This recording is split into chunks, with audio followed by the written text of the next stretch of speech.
Hey everybody, Drew from Clean Cheap Shots here today. I got a couple quick pickups here. Stopped by an antique store and picked up this Louis Tiant. This was made by RC Cola. So Louis Tiant was born in Cuba, and we lost him here recently on October 8, 2024. He had a 66.1 ERA. He was a three-time All-Star, 229 wins, 3.30 ERA, 2,416 strikeouts. He's in the Red Sox Hall of Fame. He led the league in ERA twice. Interestingly, in 1968, he was 21-9 with a 1.60 ERA.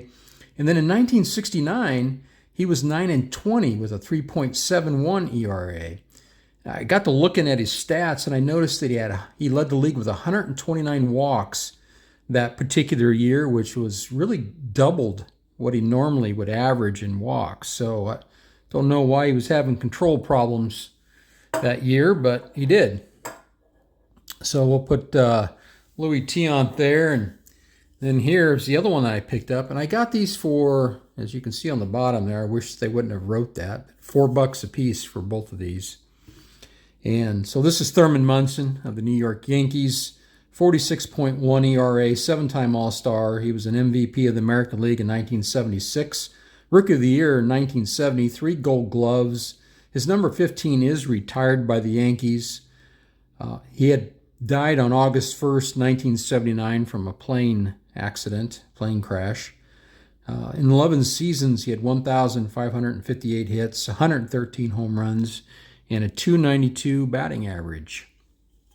Now, I know a lot of people believe that Thurman Munson should be in the Hall of Fame. I don't know that I can get behind that.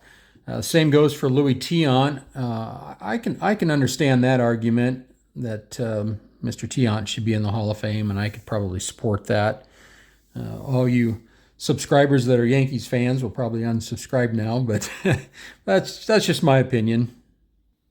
Now, RC produced these in 1977 and 1978, and the way you can tell the difference is that in 1977 they did a rectangular box there with all the stats in it, and then in 1978 they did the circle.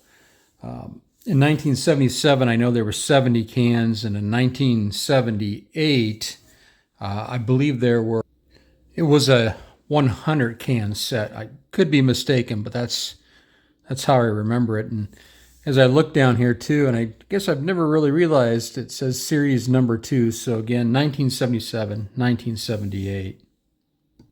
So behind here, I have started a Eddie Watt run, and here are some of his graded cards. I've shown those before, but the only reason I have them up is I thought I would take some short clips and add it to the end of some videos in the coming months, in case you didn't catch it at the radio station and that you might be interested.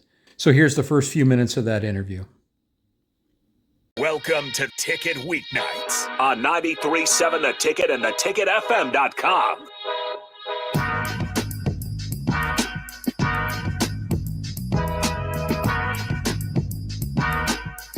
All right, welcome back in to Ticket Weekends. Harrison Arns on the ones and twos, as always, come Sunday. If you guys want to join in, we got a great show for you. 402-464-5685, Starter Heyman text line. And if you want to put a face to the voice, use the streams, Facebook, YouTube, X, Allo, Channel 961. If you got Allo Cable, you can even throw it up on Amazon Prime if you choose to do so. We got something a little bit different with DP out on business. We're going to keep these shows going nonetheless, though. We got Drew Cromwell in here, and as well as a former MLB pitcher, a veteran at it, Eddie Watt joins us in studio to my left. And like I said, I'd love for you guys to join in. And it looks like we might already have some from the YouTube section. So we'll get to those first, or excuse me, we'll get to those later. And with some of these questions, keep putting them in there. And at a certain point, we'll read some of these off, let you guys have your input on the show as well. But Drew, I'll go ahead and kind of let you start us off here and ask the first question. Well, first of all, thank you, Mr. Watt, for joining us today. And it's Eddie. It's Eddie, okay. Well, two-time World Series champion with the Baltimore Orioles, Northern Iowa Hall of Fame, right? 1987, Baltimore Orioles Hall of Fame, 2000. And you got a lifetime ERA of less than 3, I understand, in over 40 years in baseball. Is that correct? It's correct so far. Correct so far. Well, tell us about the first time that you got called up. You broke camp with the Baltimore Orioles in 1966. Tell us about the first time you got the pitch. What was that moment like?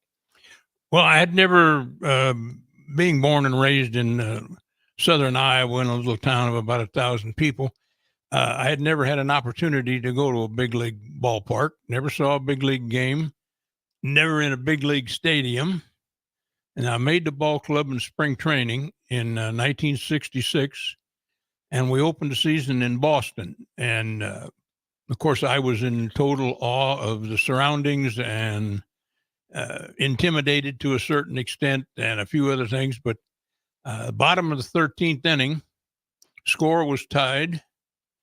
The top of the 13th inning score was tied. We scored a run. And Baltimore at that time had just about run out of pitchers. There was myself and one other guy. And Hank Bauer called me into the ball game in the bottom of the 13th. The first big league game I had ever seen, the first big league stadium I had ever been in.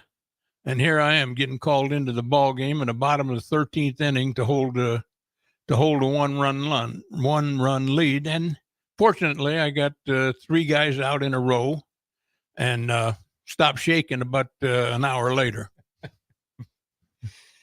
Well, a friend of mine, Mookie Chilson, we're gonna move forward just a couple of years. He's out there in New Jersey. He pointed out to me that Mickey Mantle never got a hit off of you. Did you realize that? And can you tell us what the secret was? No, I didn't realize. As I have said other times, I didn't have any idea. I have a friend of mine at home that loves to get all kinds of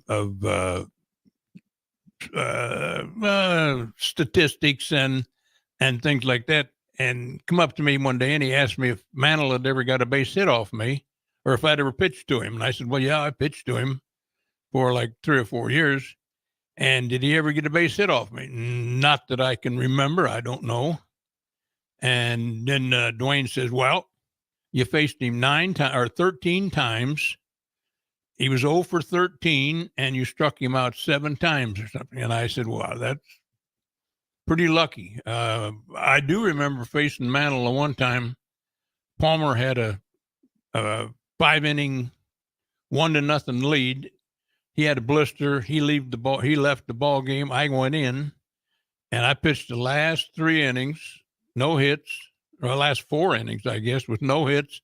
And I struck out Mantle twice that night. So that was one night. I think that might have been the night that gave me enough to myself to think that I should belong in the big leagues.